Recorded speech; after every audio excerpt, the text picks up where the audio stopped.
Hej, jag heter Erik och sen har jag skrivit uppgifterna och scenerna som jag har jobbat med. Hej, jag heter Susanne Osten. Jag är regissör. Brukar jobba mest med skådespelarna och med författarna. Det var väldigt roligt att se era scener.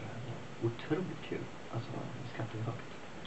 Ja, det var uppfinningsrikt och så var det väldigt kul att se improvisationerna.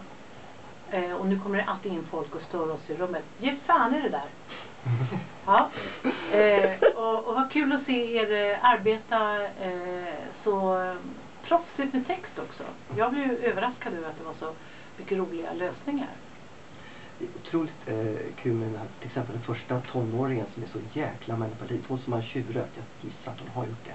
Som liksom verkligen spelar ut hela registret på hur man ska klara sig undan en anklagelse.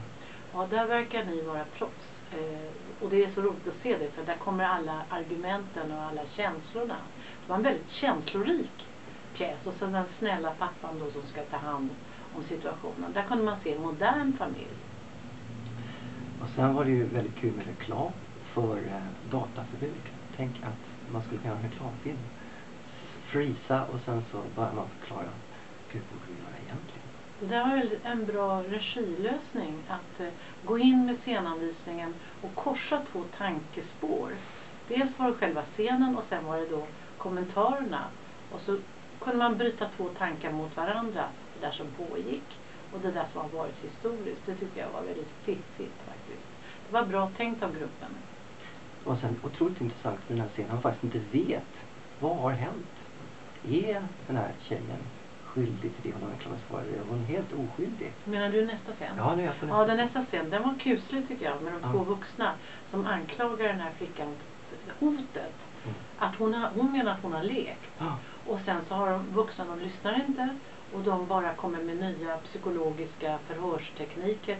Det är nästan som en tortyrscen. Ja, och samtidigt vet man inte, vi vet ju inte vad hände i den där leken. Så det är jättespännande. Ja, det var väldigt spännande, det var dramatiskt.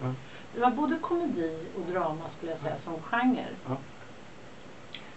Och sen var det kul att se när ni jobbade med vår scen.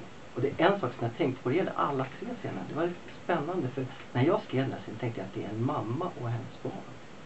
Men det verkar som moderna unga skådespelare som de här. Ja. Att de först tänker på att det är två kompisar och inte först tänker på att det är en mamma. Utan det är som om de är kompisar.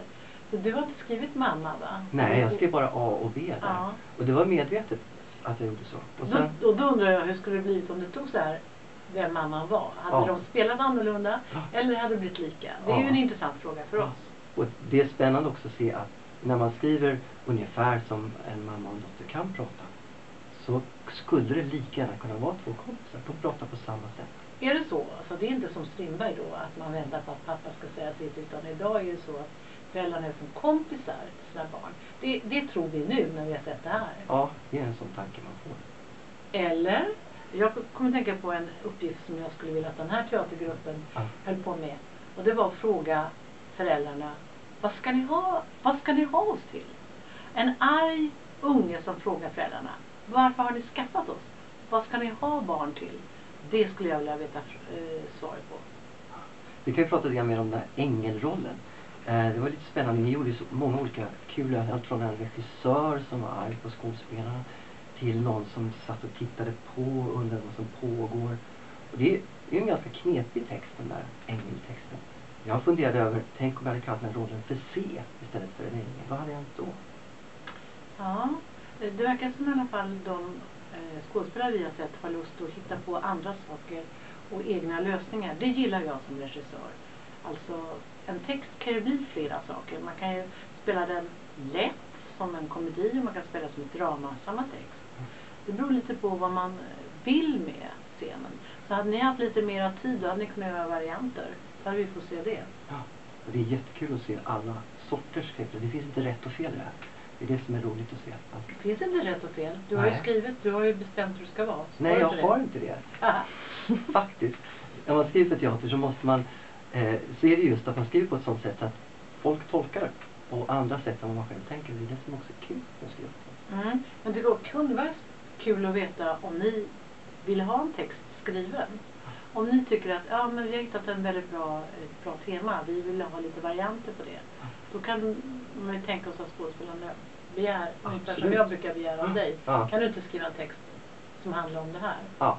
Så får man det. Det kan ju ni också höra av er om.